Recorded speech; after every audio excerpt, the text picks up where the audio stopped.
Welcome back to Dragon Bridge, everyone. I thought I'd record a video showing how I arrived at the bases that I'm going to be using for my shift to Kings of War. I am taking my Beastmen army from Beastmen and Warriors of Chaos armies that I've used over the years for Warhammer, and shifting it over to Kings of War.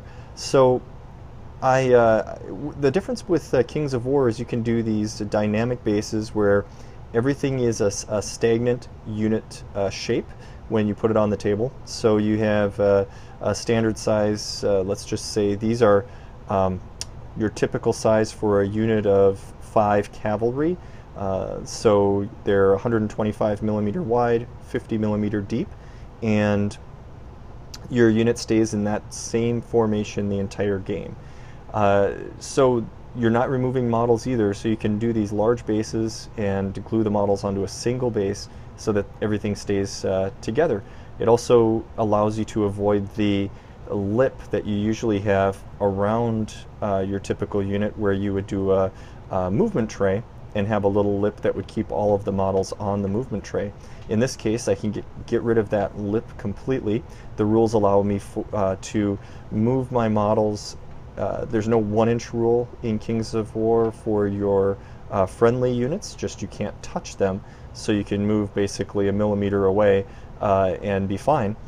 And you can also pivot over them. So not having that rim around for a movement tray is very helpful from a tactical standpoint and to get everything accurate on the tabletop.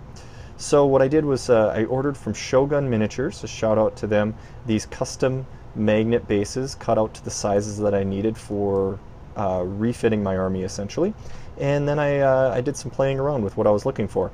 So this was the, first I had to come up with a theme, and for my display board I'm planning on doing a kind of ruins with a courtyard and things. Initially I was thinking maybe a road coming out of the ruined castle built into the mountainside, and so I started with cutting out little rectangles from a cereal box and gluing those rectangles down to form kind of this cobblestone road, and then some cork to give some height in different places to the base, and then gluing, basically covering everything with a white glue and gluing down sand. This initial one, the sand, I realized the sand was too large, and also I didn't really want to do a specific road on the table anymore, because what I was worried about is if I want to change around my units at all, I won't be able to do that, and the units that are not going to be overlapping the road on the display board would be someplace else and therefore not even have the cobblestones. So what I've now gone to is it'll be more of a courtyard that's been covered up over time with these cobblestones here and there, and showing initially here with a much smaller grain to the sand, and this is what it looks like after I've base coated it in a black primer. And then I move on to a gray primer, leaving some of the black to show through, but giving me a nice base for the dry brushing. So my plan is some browns and dark reds merged with the brown on the rocky part. These will be dry brushed in a lighter gray, the whole thing dry brushed with a lighter gray, and then patches of green static grass to give it a little more depth.